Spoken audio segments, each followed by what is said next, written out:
Hey there, YouTube coin community. How's everybody doing tonight? I know I'm doing all right. It's been kind of a nice, cool day here in Pennsylvania. I know I've got Florida in my prayers. I know they're expected to get hit very, very hard. I know Texas is still trying to recover from theirs. I see flea market coin hunters, Beth, Kathy, Maria, collect everything. I know Robert's here. I saw my brother Ben is in here. Yeah, just a whole bunch of people already in here. We already have 43 people and it just started. So this is my Friday night of Under the Scope. I do have a bunch of stuff that Robert Lawson had sent me in the box that I did an unboxing of a lot of his stuff. And we are going to put a lot of that under the scope. Now, just so that everybody knows, on Friday nights, if you do donate with for the super chat, you do get entries into a giveaway.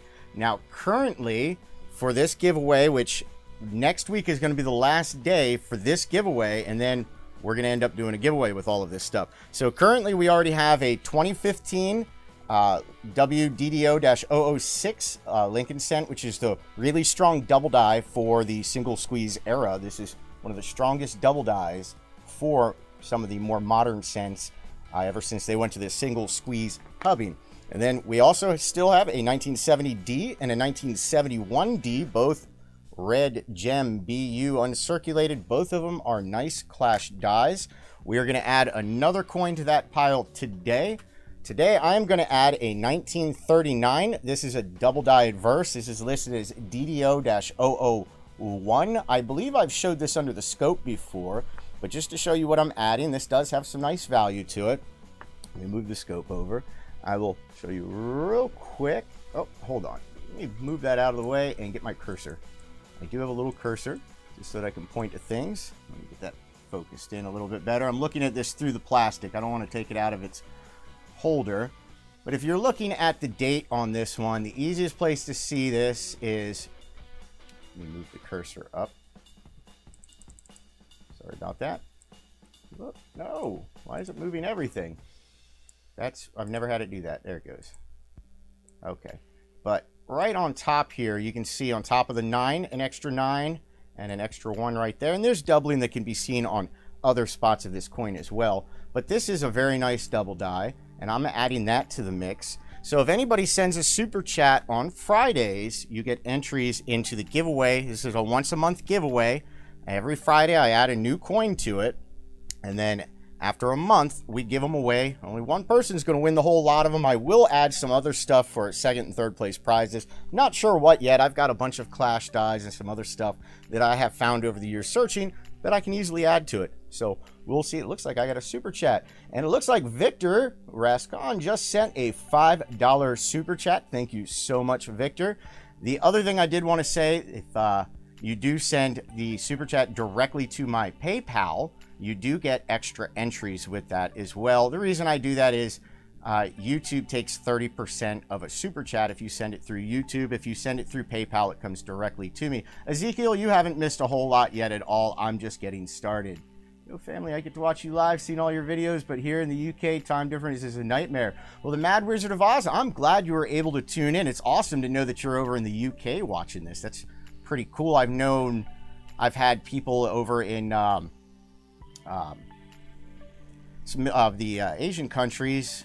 Who is it? There was somebody who was on here the other day that blew my mind when I found out what country they were in. We get a lot of people from Canada and surrounding areas, but typically people out of the time zone, this time zone, don't really watch because it's totally different time. Coin Opp t-shirt. I did try doing some t-shirts before, Stella. I'm going to do another campaign probably in about a week through Teespring, Stella. So I will keep everybody posted on that, but I will design some more t-shirts and stickers and mugs and all kinds of other stuff. I will get all that out. No SPSP, spit it out. Smash that like button. All right. Refresh page, Robert. Hey, Macaroni. Okay, like I said, I do have a lot to show everybody. I did want to go over the super chat. Before we get in everything, I do like to do my little plugs. There's certain people I like plugging every single time. So let me do my plugs. First of all, when we hit 50,000 subscribers, so if you're not subscribed yet, make sure you subscribe. As soon as we hit 50,000 subscribers, we are doing a major giveaway. Robert Lawson and myself and a few other people are putting up double dies to give away. And I'm not talking low-end double dies. I know Robert Lawson has 2 Kennedy half dollars, both 1964s that are double die adverses that he's putting up. I'm putting up a 1997 uncirculated double ear variety Lincoln cent, which anybody who knows me knows I love double ear varieties. I believe Jay Painter had told me he's putting up a 1909 Lincoln cent that's a double die adverse. That's a valuable double die. So there's already a nice little grouping of those. When we hit 50,000 subscribers, we're going to be giving those away. We are over 44,000 and on the way to 45,000 right now. So it's not going to be a whole lot longer. Let's see what everybody is. Hello, Coin Opp. This is my first live stream with you. Well, hello. How do I say that? Cornelio MC. Sorry, monitor's far away from me. Check PayPal address, please. Yes, ma'am, Beth. Doing that as we speak. My phone is on silent when I'm doing this. I keep this on silent. If any of you were to ever be around me or hang out with me during the day, my phone, Beth Lee Coddington with the $20 super chat. Yes, Beth, you were right. She put on here, so glad you were doing Sundays now.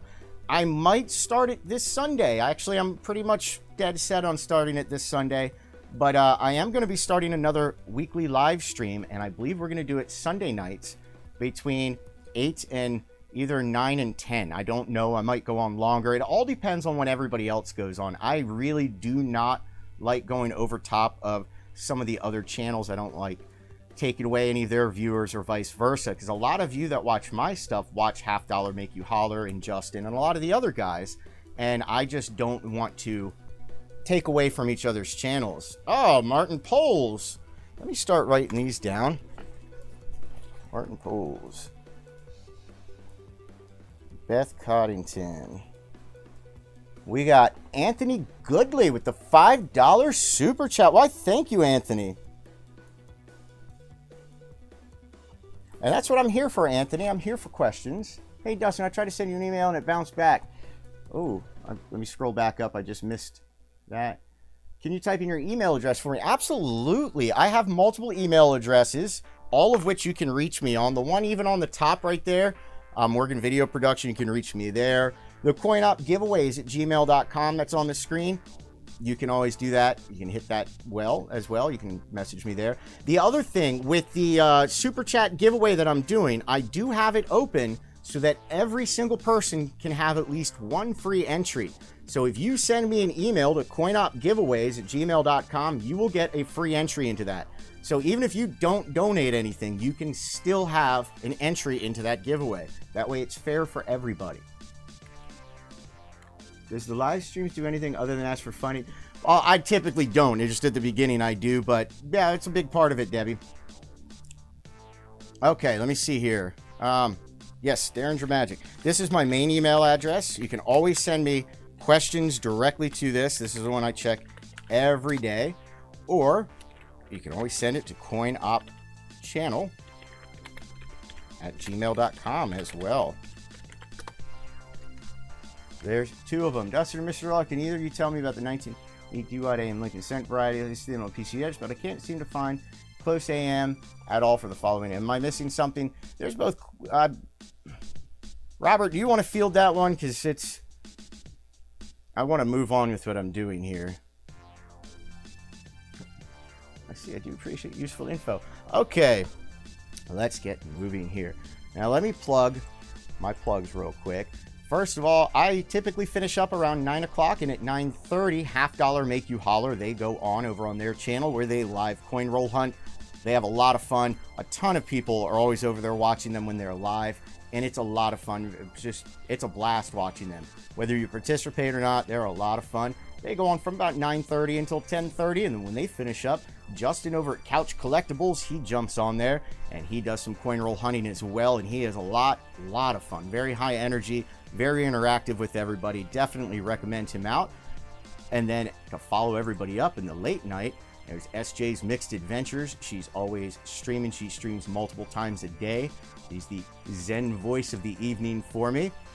Big shout out to Coins for Amateurs. Like this group a lot. I recently did a little segment in one of their videos, so if you were to head over to Coins for Amateurs and take a look at their top 5 favorite coins, you will find a little segment that I did, Quinn's Coins did, and I believe, what is it, Neo 20, I can't remember his channel name. He's a really good channel too. And then, of course, go check out my buddy Victor over at Flea Market Coin Hunters. Victor is awesome. It's a relatively new channel. He just got it going. I know earlier today he did upload a new video, so make sure you check him out. And then, of course, you can always check out on eBay my buddy CCC Coins. If you're ever looking for rolls of coins, that's the person that I strongly recommend for rolls of coins. If you're looking for rare varieties and errors, I recommend checking out Robert Lawson's eBay. That man typically has hundreds of rare errors, varieties, and I'm not talking low dollar stuff.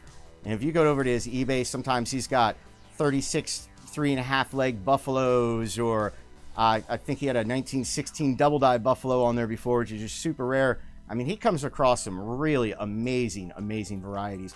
Are there just stages A, B, and C of the 1963 D Lincoln Cent, or are there more? I've seen the die markers, but the doubling is different.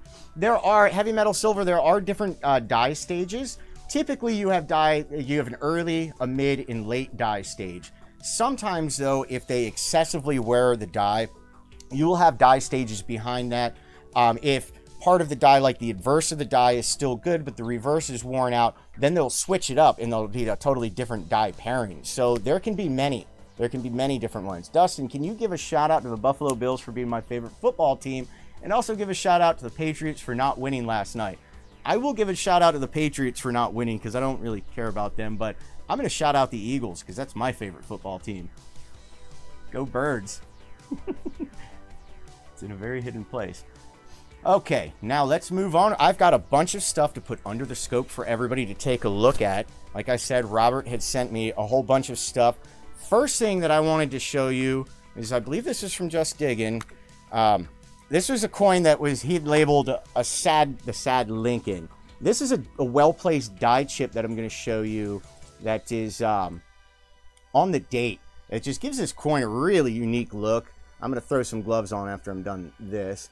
But if you look at the 6, you got this really, really cool well-placed die chip right on the 6 that just gives it this droopy teardrop looks. It looks like it says, let me get the cursor out of the way. Oh, come here, cursor. Alrighty. But kind of looks like a teardrop. I just thought that was really cool. He'd sent me images of that, and I showed everybody on the channel, and then randomly he sent it to me in the mail. And I'm making that a permanent part of my collection. If any of you ever sends me anything like that, I will keep it. It will stay in my collection. I enjoy stuff like that a lot, especially nifty little things such as that. Now, before we get going to looking at coins, now a lot of these we can see them right through the 2x2s, but just to be safe, we're going to put on coins. Now, typically I wear a black cotton glove, and that's what I like to wear, but I figured today I'm going to use some latex, where I have good access with my fingers, because I do have stuff still in their containers, and if I have to open one, I want to be able to easily do that, not have to take stuff off and on. Oh, let's see. PayPal. Everybody's in PayPal. Got money. Let's see what we got going on here. Oh, I do have a few things to give away during this stream. Martin Poles, $10. Holy cow. I'm logging into my PayPal. 1 second here. But it looked like somebody had sent something large.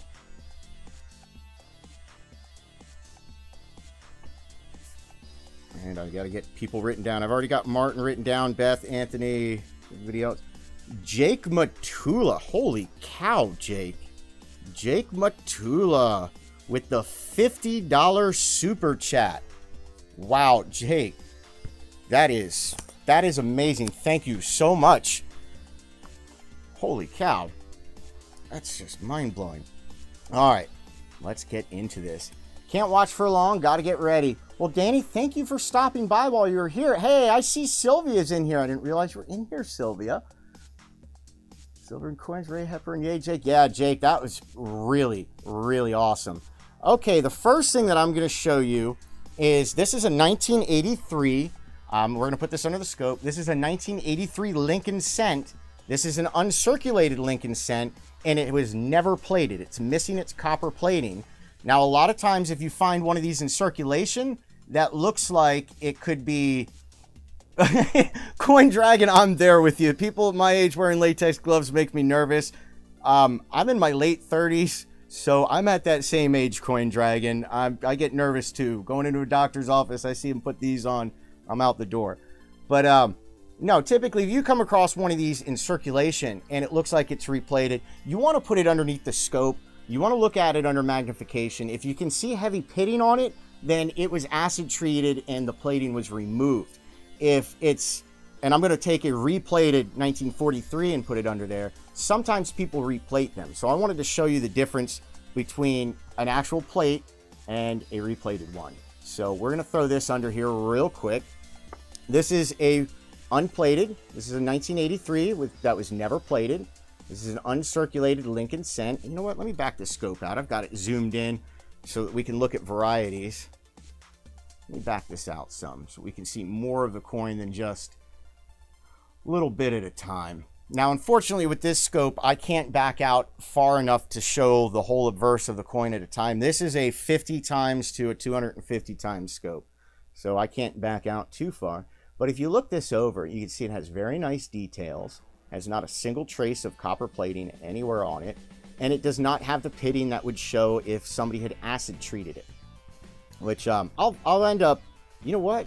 Actually, tonight I'll make an acid treated coin and I'll show you the difference during the next stream. I'll pull a lot of this stuff back out. So this is what a missing plate on a zinc planchet would look like. So if you happen to find a nice uncirculated Lincoln and it looks like this, you could be sitting on some money. Now, I have traded these in the past. The first one I ever had, I sold for around 50 bucks. The second one I had, I sold, I think it was $38 is what it sold for. So these do carry value. If you find one, I know for me, I've fetched anywhere between 30 and 50 bucks. I've seen other examples sell upwards of 80, and I've seen graded slabbed examples that are uncirculated ones sell for much more. So it really all depends on the market on that. Now I'm going to show you an actual replated Lincoln cent. This is a 1943 steel that somebody reprocessed or replated so that you can see the difference. Now if you're looking at this, if you're looking at the hair, you're barely going to see any details. The plating will really fill in where a lot of the details are. And then up in the letters, maybe I should zoom in. In between the letters, you're going to see where the plating will build up, especially on the reverse. Any small design elements, when they're plating it, sometimes it'll build up and you can clearly see that it was replated. And just the overall look of a replated coin, if you were to take a 1943 steel and then a 1943 that's replated and put them side to side, you'll be able to spot the difference. And once you're able to see it once, you're never going to confuse a replated Lincoln for one missing its copper coating or one that has, or a steel. But if you look right here, the wheat stalks, you can see there's barely any of the design elements left on them, and it's not from wear, it's just from being replated, which covers up a lot of the design elements. And then a lot of times, this one doesn't have one, but if it was a circulated coin and they replated it, you're going to see the plating even down in the nicks and dings of the coin. Oh, just figured I'd show you that stuff real quick, and we're going to move on. Okay, I think I was showing you this before when I did my unboxing video. This is a 1964 dime. This is a hot lip variety dime. This is a relatively newer discovery in the last couple of years. I know Numista News has reported about it. Ken Powder's written an article about it.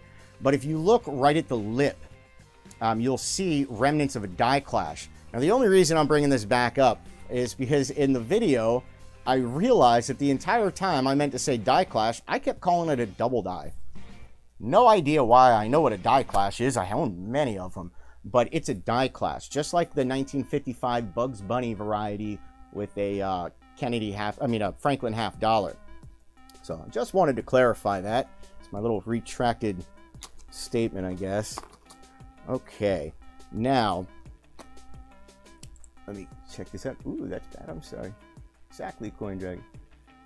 I'm still having fun. Laugh out loud. Hey, Nate. Let's see what's going on in the chat. Don't even look nice. Hey, Dustin. Hey, Victor. Here's for you. Fun Robert. Buy me something. They're blobby places. Yes, they are. Slow show today, SJ.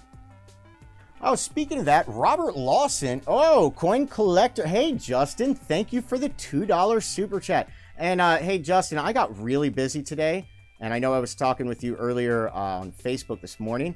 I will, when I'm done this, end up messaging you on Facebook. So just do keep that in mind. Okay, I'm going to show you all a couple Repunched mint marks and some various little things. And then we're going to move on to double dies. I've got a pile of double dies put aside to show you. So we're going to take a look at them. But first of all, I wanted to show you a buy error. I'm not sure if you're all familiar with a buy error. If you've ever heard that term. What a buy error is a die chip that is on Liberty, on L-I-B-E-R-T. Between the B and the E, there'll be a die chip that'll give it the appearance of an extra I. Or some people will list it as B and E connected. But a buy error, and you're going to come across these, especially with your wheats, looks something like that. That's a buy error. Basically, there's just a die chip in between the B and E that connects them. Now, buy errors are fairly common. If you get a big bag of wheat pennies and you start searching them, you're going to find a couple. I guarantee you will. You will find some buy errors, or you're going to find where the B is filled in, like in the inside, or something on the date, like the 9 of the date will be filled in. Those are all small die chips, and they're very common on the 40s and 50s with the wheat cents. However, even though they're common, these buy errors right here can fetch a small premium. I know the last buy errors I had, I sold them for, I think I sold 3 of them for $9 plus shipping. So I got $3 a piece on them. But they typically can fetch anywhere from $1 to $5 a piece. So if you find a buy error, and you will while you're searching, it does pay to put them aside. If you've got the time to part out small low dollar coins, well, there you go. Let's see, no problem. Hey, I see Justin's on here. How you doing, Justin? I did give you a little shout out earlier. I will be giving you another one before I finish up tonight. So how are you doing, Justin? I have a couple of those. Couch on the house. Yes, buy errors do bring a couple of bucks. And I see Ken Peavy is in here.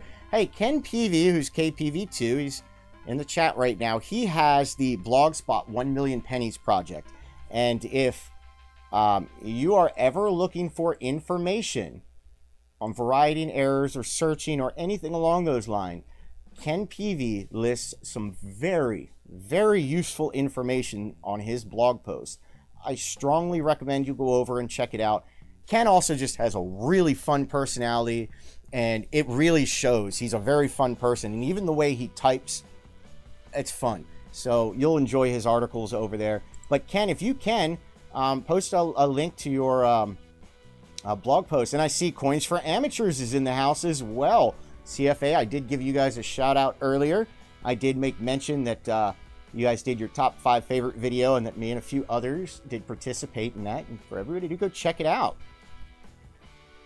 Okay, let's get back into this.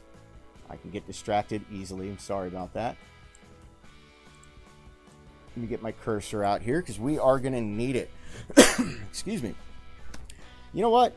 How about if before we get going, let me move this back off of here. Whoop, wrong one. Let me move this back out of here. How about if before we get going, we do a small giveaway? You guys want to do a giveaway? I'm sure you do. Let's see. Here I have, these are younger, they're lower grade. They're between a G4 and fine condition, depending on what they are. How much of this?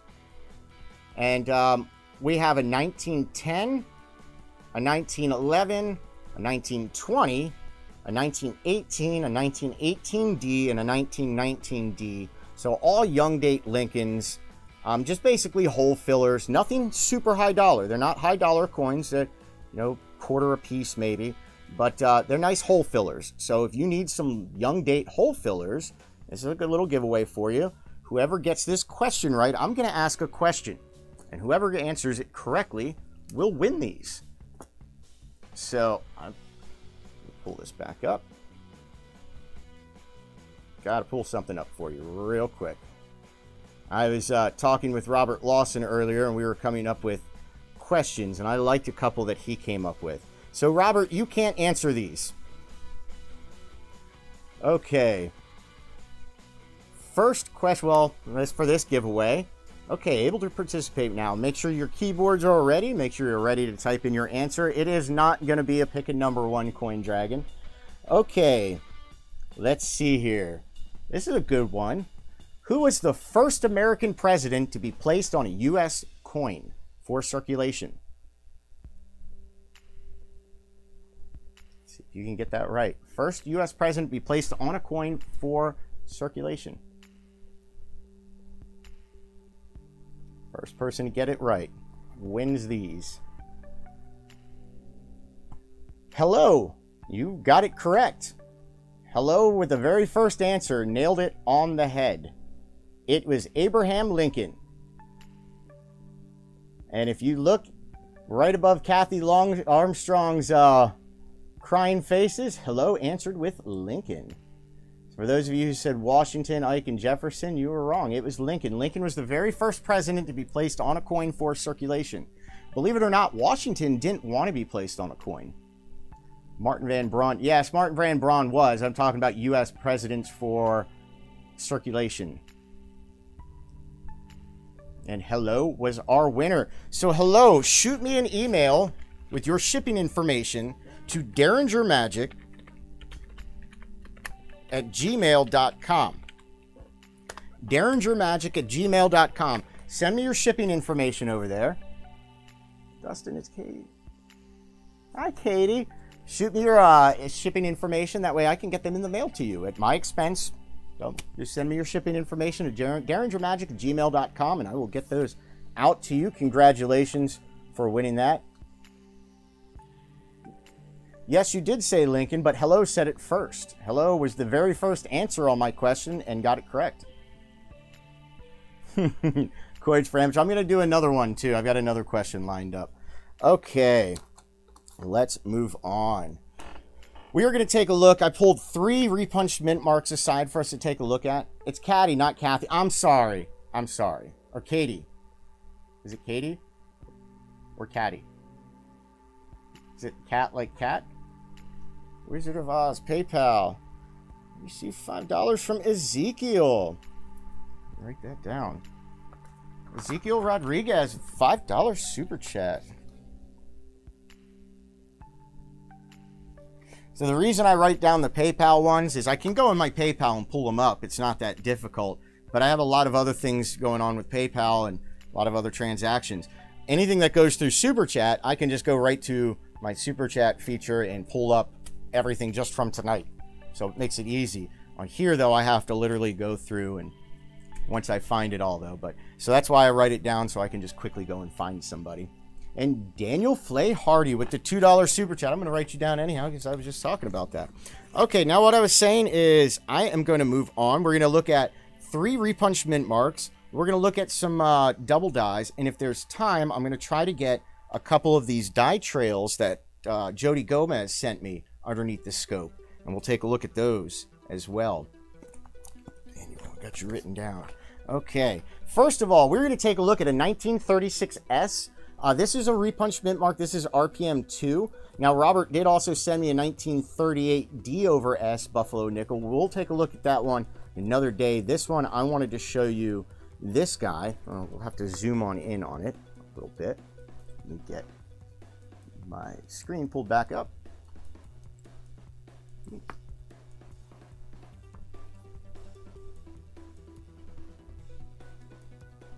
Now, let me zoom in just a little bit more here.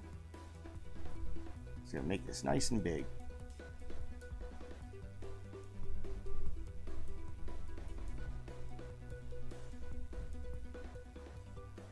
Now this is a repunched mint mark on, in here.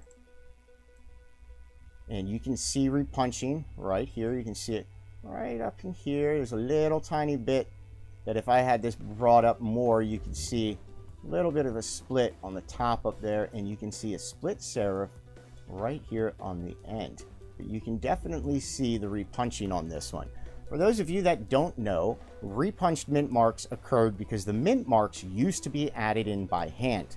Now they stopped that after 1989. So after 1989, you will not find repunched mint marks. They are now a part of the working die. Prior to 1989, they were punched in by hand.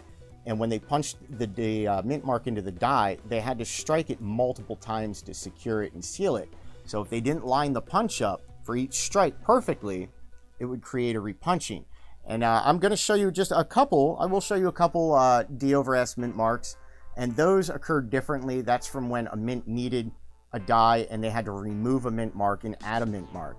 So it's a little bit different. But D/S or S/D mint marks are much more rare than a repunched mint mark. So this is a Buffalo nickel. This is a 1936 S/S. This is a repunched mint mark. Whoa, I just missed a $25 super chat from Ricky Crow. Ricky Crow, thank you so much for your $25 super chat. Ricky Crow.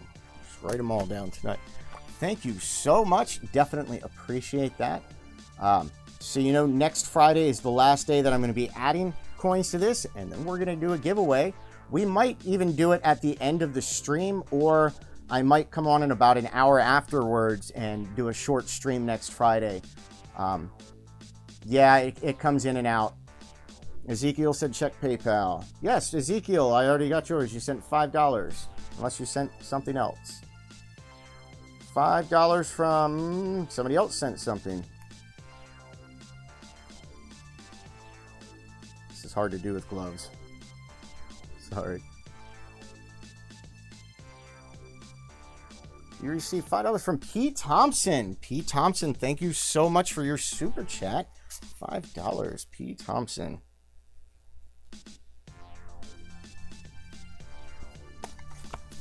There's 32. Making sure I didn't miss any. Let me just double check everything.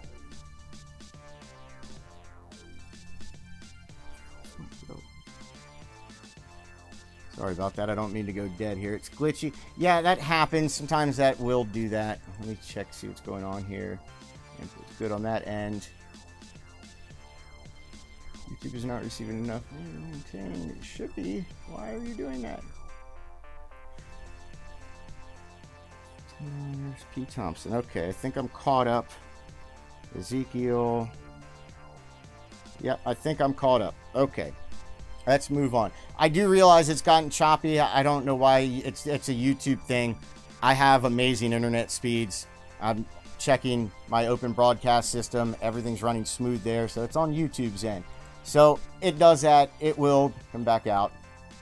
Okay, let's move on. Let's take a look at a Lincoln Cent. This is a 1955D. This is listed as mint mark 016, RPM-016. Can I have a shout out? Adam Odell, of course you can have a shout out. How are you doing, man?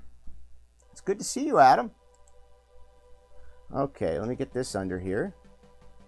And I might have to refocus. Let's focus this in a little bit better. This one I wanted to show you because this is more of a classic repunching. When you're looking for repunched mint marks, you're going to see this a lot. This is just a slight tilted repunched mint mark. If you look right here, you can see the split, and you can see a split right there as well. So it's just a slight tilted repunched mint mark. And this is pretty classic. With a lot of your repunched mint marks, for a lot of the series, they're going to be fairly minor like this, but where you're able to see the splits.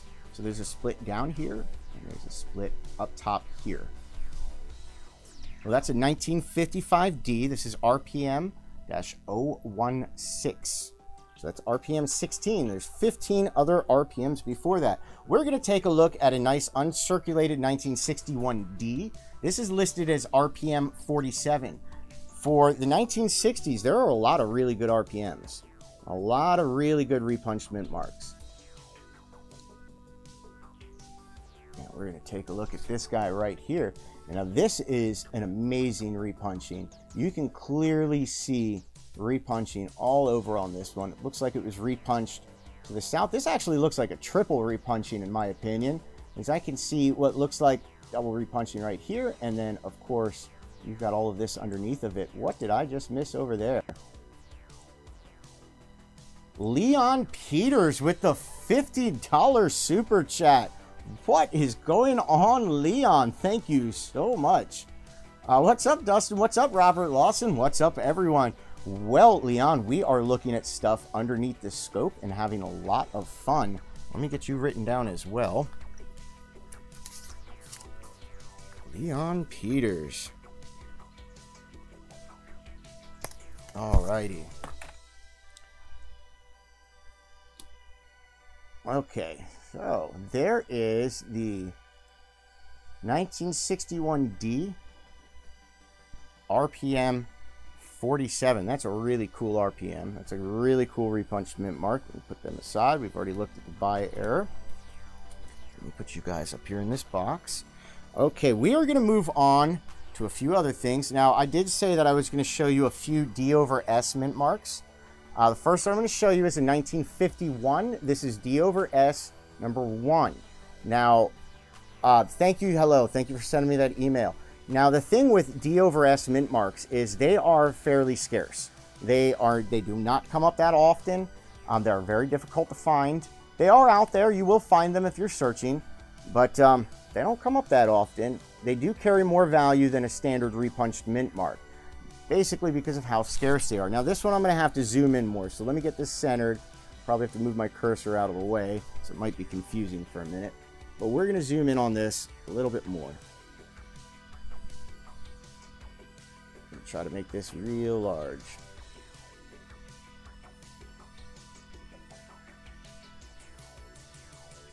Whoop, not too much. The only thing that stinks is once they're zoomed in this far, this scope is super sensitive. The slightest little movement of anything in this room is going to bother it. Let me see if I can't focus it just a tiny bit better. It's inside the mint mark that I want you to see on this one. Well, not as good as it's going to get. Now, you can clearly see a part of the S right there. Run through. So you've got right behind the D, you can see top of the S right there. And you see where my cursor is pointing. Right at the top, this is the top serif in the S. So you've got an S that runs right here. It comes up, and if you look right inside, right here where I'm pointing at, you can see the remnants of the inside curve of the S. Then it comes down, and you can see the tail of it right underneath the D. So that is a D punched over top of an S mint mark.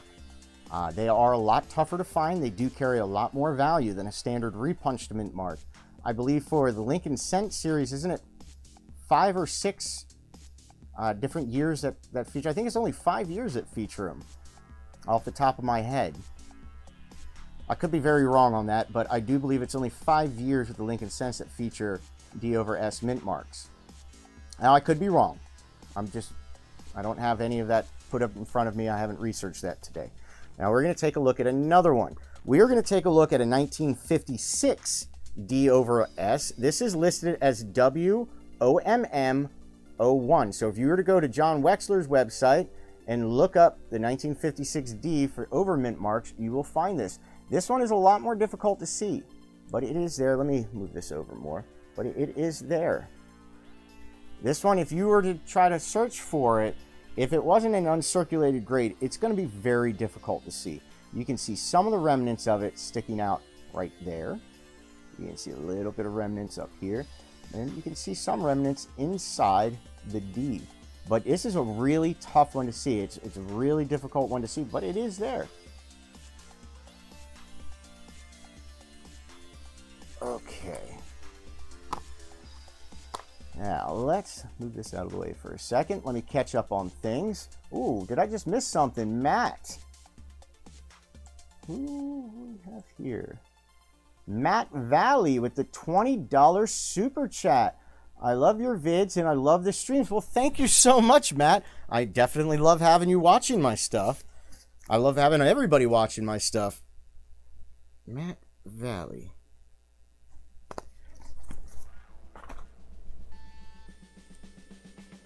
Okay, so would everybody like to see double die obverses or double die reverses? Which would you like to see right now? A double die reverse or a double die reverse?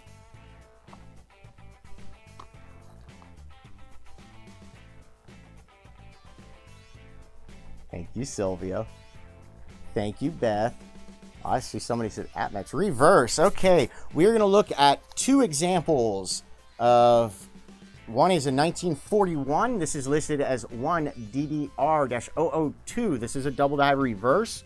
This features extreme, or not extreme, but this features extra thickness on the reverse. You can see it on the letters, the stalks, all kinds of stuff. We're going to put that under there. Now this one right here, though, I want to say something about this. And I was very happy when I saw this. Robert sent this, and I'm going to tell you right now, I'll have to take pictures and add it to a video. But if I were to grade this coin, I would easily put this on about an MS66 or higher. This is one of the most beautiful 1941 Lincoln cents I've ever seen in hand. It is a very well-centered, well-struck coin with excellent details, and I can't find a single distracting nick or ding on this thing. It is a gorgeous Lincoln. But besides that, let's take a look here.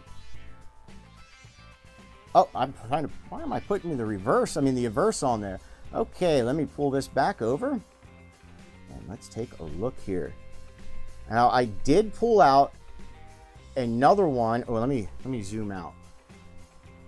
I did pull out a regular Lincoln wheat reverse so that we can see the difference between the doubling, because the doubling on these are extra thickness. So I want to show you the difference between the extra thickness and this. Now, when you're looking for double die reverses with wheat cents, let me get my cursor. The easiest thing to look for is the dot. If the dot is stretched out, chances are it's going to be a double die reverse. But if you're looking right here, you can see the E is really fat. Top of the P is really fat. Let me slide this over some more. If you look at the U and the L, these are big key giveaway. There's that L being that thick and the U being this thick right in here. It's a big key giveaway. And once again, looking at this U, you can see the S has some distortion. And again, the dot has been stretched out. This U really fat and full. If you come over here and you're looking at the wheat ears, all of this has been doubled. This should not be this fat and funky looking on one that is this extreme of a high MS. This is showing doubling, but where you can really see it on the stalks or at the bases of the stalks. You see how thick this is right here. This is about twice the thickness that the stalk should be. Now let me show you with a regular reverse what I'm talking about. I'm just going to put it dead over top of it. Oh, whoop. You see these stalks? Let's come on up and take a look at, if you look at the dots, well, that dot's hard to see. Let's come over to another dot. This dot's hard to see too. The dots should be real tiny. The E should be a normal thickness. The P and the L and the U, there should be normal thickness. They shouldn't be anything like this. You see how thick they are. So this is an extra thickness. Now we're going to look at an example of extreme extra thickness. This one is a little bit thicker. This one is a 1940. This is listed as DDR-002 as well. This is another one that features extreme extra thickness. Again, if you look, the dot on this one almost is stretched out to where it looks like an I. It is really long.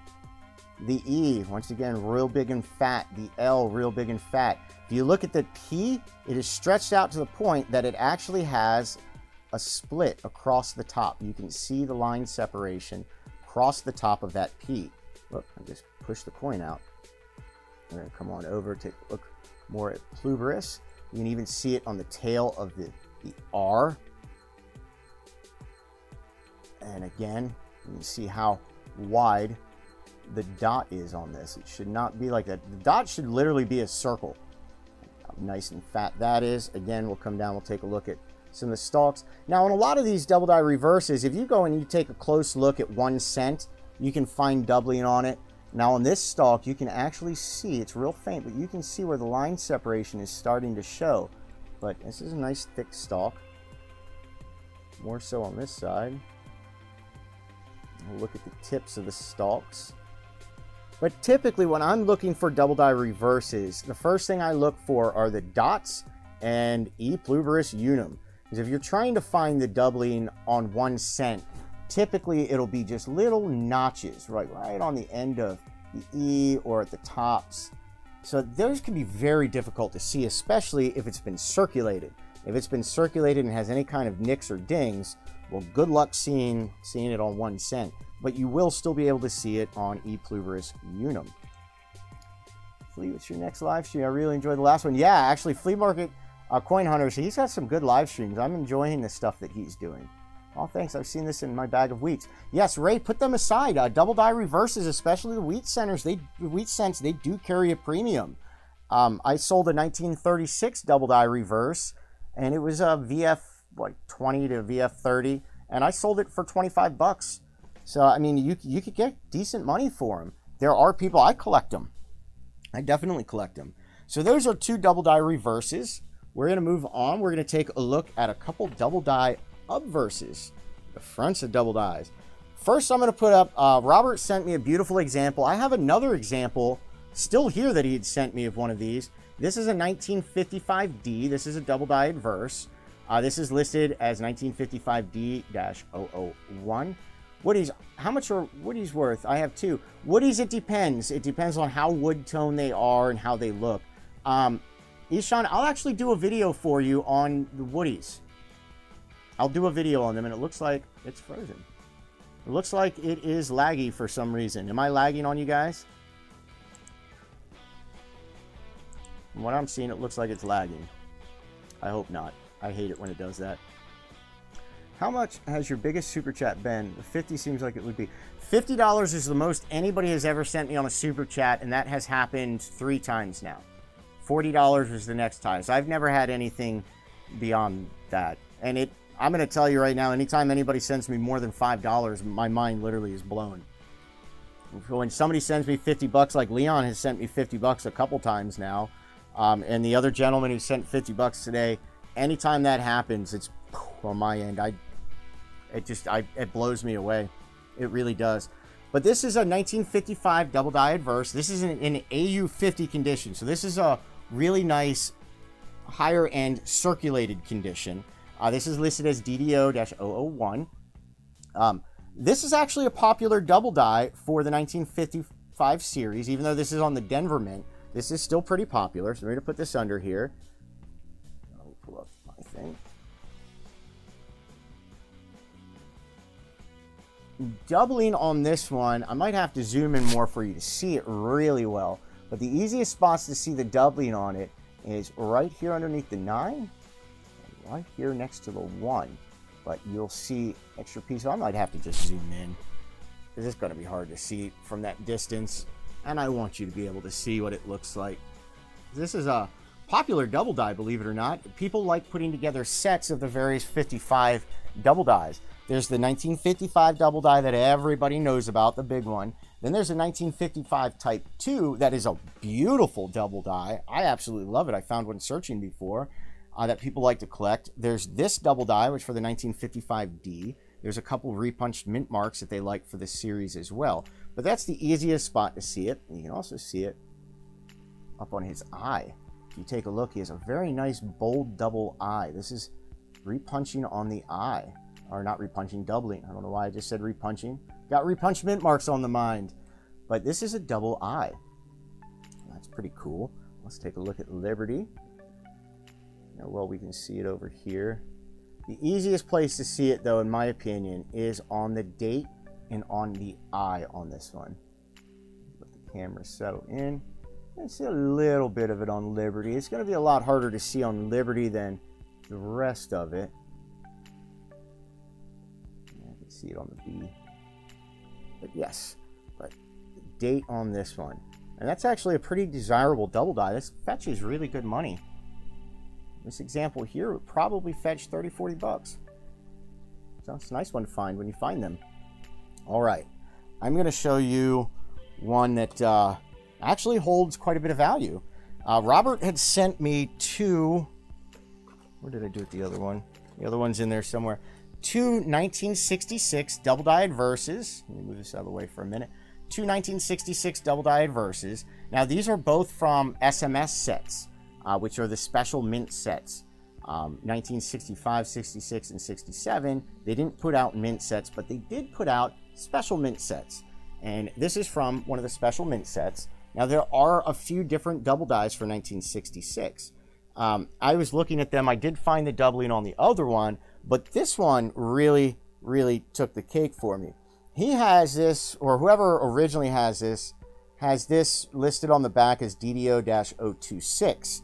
But I was looking this one up, and I am very comfortable and confident that this is actually an FS106, which is a valuable double die. This is worth some good money. On this one, though, doubling, and this is kind of cool. So I want to show you this.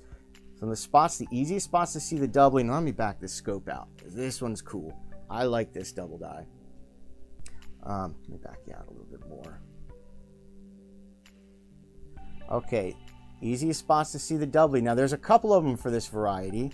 I don't even need to tilt it, but when I tilt it, you'll see it a lot stronger. No, let me get my cursor. If you look right here, he's got a doubled chin. Comes all the way up through his lips. Let me give it a little tilt. You see the doubling on his lips. Try to prop that up so that you can see that. If you look right here on the lips, you can see the doubling. Comes all the way down. He's got doubling up on his eye. He's got doubling up here in the hair, all in the hair right behind the ear. All this hair is nice and thick and doubled. And then, you can really see it good. I might have to zoom in on this for you. Let me zoom in a little bit so you can see these ones really well.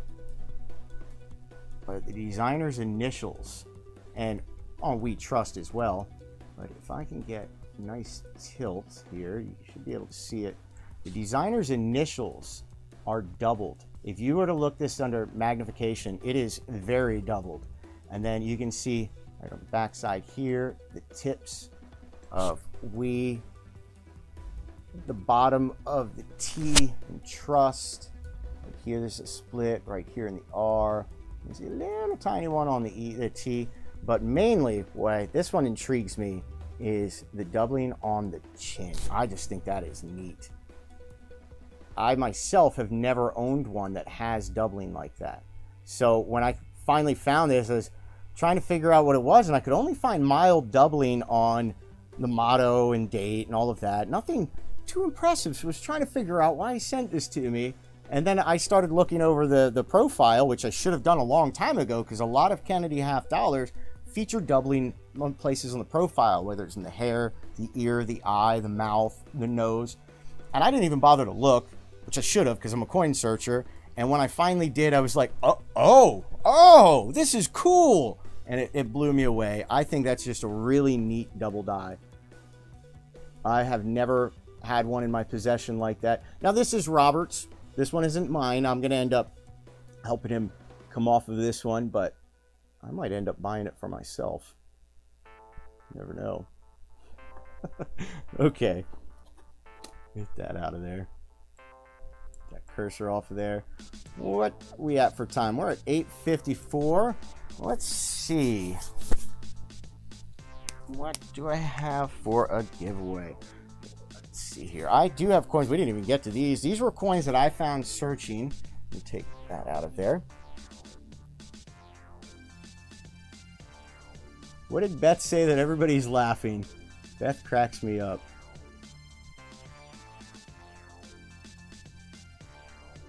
You're also Dustin. Yes, I know there's doubling on the ear, Robert. Okay, Matt Vale, the zoom on the scope that I'm using a very generic scope, and it's a 50 to 250 times. But I typically like a 50 to 100 times, because you can get the whole coin in it.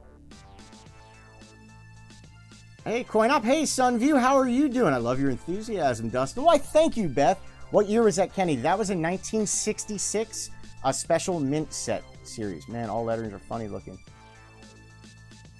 Hey, Sunview, she wondered what her double chin was worth. What about mine? I got a small one. That's why I grew the beard to hide that. At the RPM gold dollars. Nathan, I would love to see one. I don't have any to image or anything. If I would love to take some images of one of the repunched mint marks or one of the gold dollars. Okay, I know I had some good ones in here. We didn't even get to them, but I was going to use one of these, I think, for a giveaway. Let me just get these under the scope real quick. I'm going to go super quick, just trying to find something nice for you guys. No, that wasn't the one that I wanted. There was one in particular that I had found that was a very nice repunched mint mark, and I wanted to use it for a giveaway. So just give me a second. I see somebody threw a super chat. Let me just try to find this one that I'm looking for. It's on this tray. There's only 6 coins on here.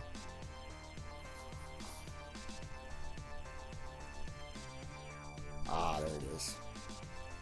Okay, this is a 1953 repunched mint mark. Now, I have not attributed this one yet. I have not even gone and looked it up yet.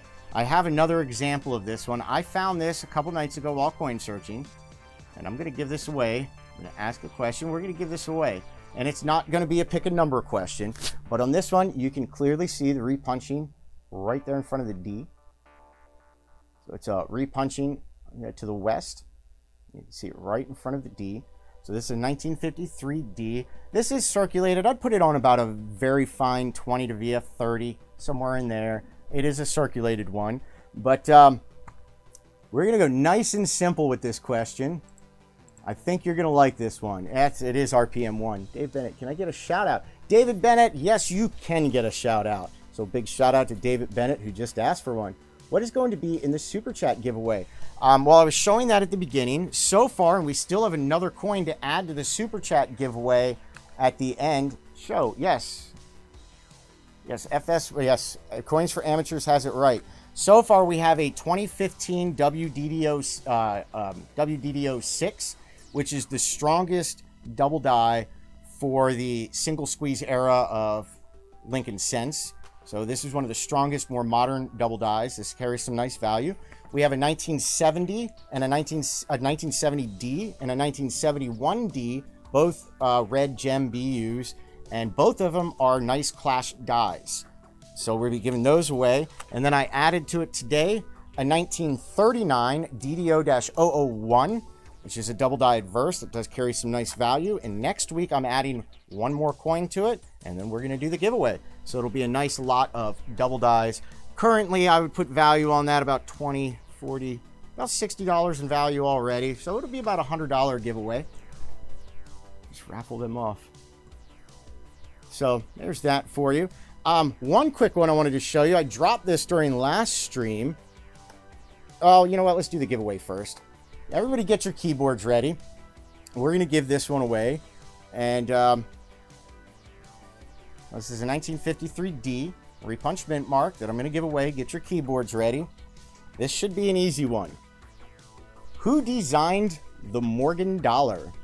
Who designed the Morgan dollar?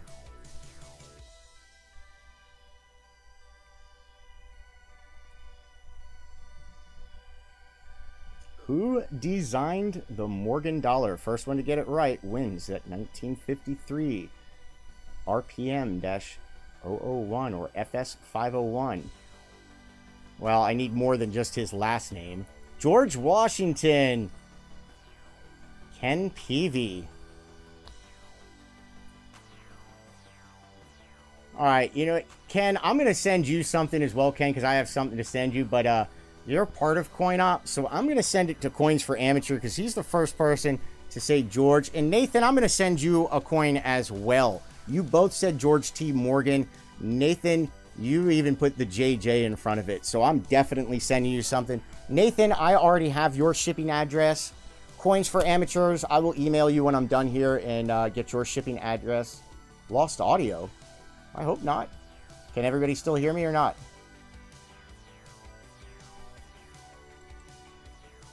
Yeah, my audio is still up. Okay. So let me write down those people. Make sure everybody, we've got Ken Peavy. In PV, we've got Nathan Tripovich. And we have Coins for Amateurs. The only reason that I know I have Nathan's email address is he just sent me, his shipping address is he just sent me an email asking if I got his shipping address. Who won? Well, Ken Peavy answered it correctly at first, so I'm going to send him something as well. And then Coins for Amateurs got it right, and Nathan Tripovich got it right. So I ended up letting there be 3 winners instead of 1. You sure you don't want anything, CFA? I have no problem sending you some stuff. I love your channel. I love supporting you guys. Well, I tell you what, if you don't want it, Coins for Amateurs, then I'll send him 2.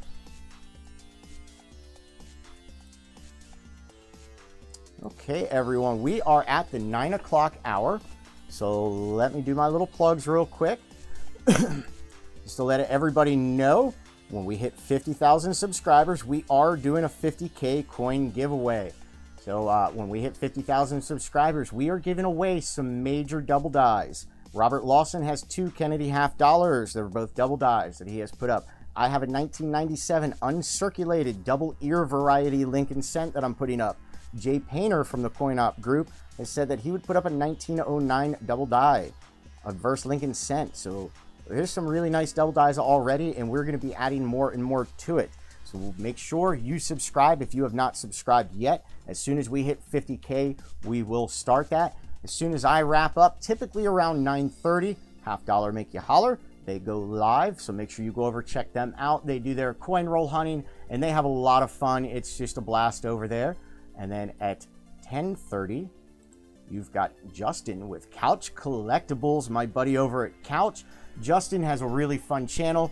A lot of high energy. A whole bunch of us all meet up over there, watch him coin search, and just have a lot of fun over there. And then I always finish out my evening by heading over to SJ's Mixed Adventures and listening to Sylvia, who I call the Zen voice of the coin world.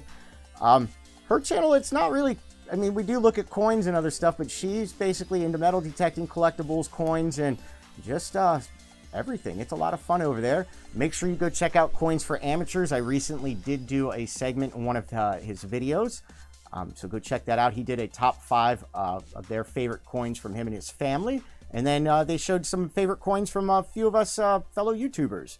And then of course there's my buddy Victor with Flea Market Coin Hunters. He's got a new channel. Make sure you go subscribe to him. He's trying to get all the subscribers that he can right now. It is new. He's got some excellent content over there, so make sure you go check him out.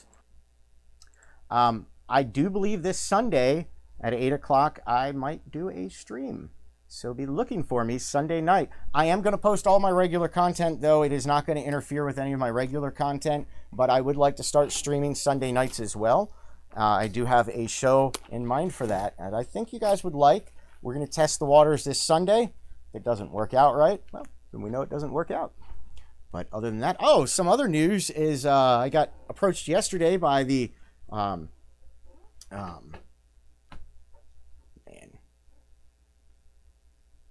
I can't spit the name out. 1 second, I'll just pull it up.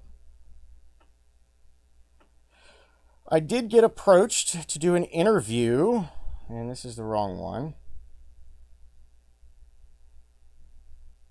with the Wall Street Journal. Now, she was supposed to call me today and do a phone interview, but she got caught up and she's calling me Monday. So I am doing an interview with the Wall Street Journal on coin roll hunting.